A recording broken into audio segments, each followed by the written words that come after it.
For some people, the value proposition of the PlayStation 4 Pro has been a bit suspect, as of course, while there's quite a few games that have gotten PlayStation 4 Pro support, be it with increased resolution or increased performance, there is of course a rather significant portion of the PS4's library that just hasn't got the support, and some that just never will for various reasons. However, it seems that value proposition may indeed go up for people, as Sony revealed the new details for the new System Software 4.5 update.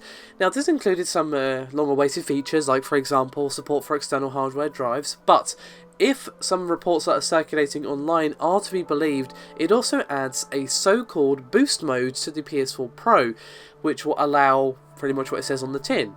Non-patched standard PS4 games to actually make use of the extra power of the PlayStation 4 Pro. Now, this news comes to us thanks to a screenshot which surfaced on NeoGAF, which apparently is from the Japanese version of the beta of the 4.5 firmware update. Now, this has been helpfully translated, and of course the image is on screen, but it reads, quote, "In some cases, it is possible to enjoy high-quality gameplay such as improved frame rates with software released before the PS4 Pro went on sale. If you enter any unexpected behaviour during gameplay, please set this option to off." Now let's just speculate for a minute. Let's say that this rumour is true. This could actually be really beneficial, because essentially it opens up the additional CPU and GPU power to these unpatched PS4 games, and they could potentially run more smoothly. Games that target 60 FPS but miss the mark by either a few frames or a lot of frames could actually have a better chance of sustaining a more solid performance target. And obviously games that target 30 that suffer from significant drops, because when a game runs at 30 you can really feel each and every drop, especially if it's a drop of, like, say 5 to 10 frames per second, you can really feel it. They could also of course stand to benefit, because if they're running at solid 30, it's still better than a game that drops to like 20 frames, 25 frames, or whatever it happens to be. However, before we all get too excited, let's be clear rather, that this doesn't mean that a game that is running at 30 now will be able to break past that cap, and we won't see any changes in resolution either. And of course, games that already do meet their performance targets on the original hardware aren't going to benefit from this at all. So we're not going to see a game that runs at 30 run at 40 or 50 or whatever, so dash your Bloodborne hopes right away, unfortunately. But it still obviously could improve the performance. I just mean it's not going to break through the frame rate target of 30 frames per second or whatever it happens to be.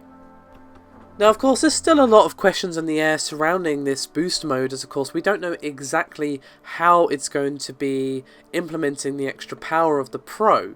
There could be issues if it just unleashes the whole thing on a standard PS4 game.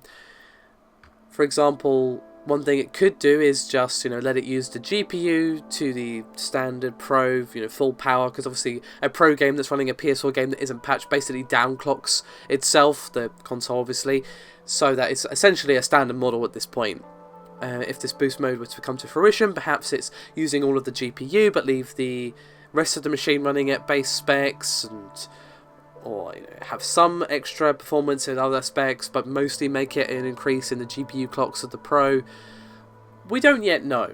There could be compatibility issues, or they could just be able to use all of the extra hardware of the PlayStation 4 Pro.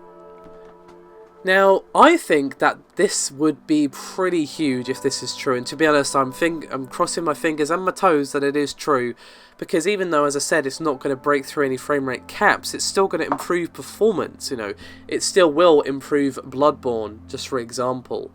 It will maybe just keep it at a solid 30 rather than it being a little, heavy on the frames at certain points during the game, and I'm sure you all know the sections I'm talking about. It still will improve the library of games that haven't had a patch, and that library of games obviously is fairly significant. And of course the amount of patched games is hardly small, but you get my point. It's still going to increase the value proposition for already existing PS4 Pro owners and people who perhaps were on the fence about a Pro. As I said, given the price tag and how cheap the standard PS4 Pro is, for some people it might be a bit of a hard sell if they already own a PlayStation 4 Pro. It's like, okay, I can play these games at a better resolution or a better frame rate, or I can choose between the two or whatever it happens to be, which is great, but is there enough games that I care about in this collection to warrant the price tag? And from many people, the answer has just been no. However, if this mode were to come to fruition, then obviously the fact that their base games are going to be improved just by running more smoothly, then that it just already makes it a better value proposition by improving their already existing PS4 library, even if they haven't been patched. So to be honest, I really hope this is true. This could actually be a pretty big boon to the PlayStation 4 Pro, but of course it is entirely possible that this is all a bunch of dreams in the sky, but let's hope it's not, shall we? Thank you very much for watching, and I'll see you next time.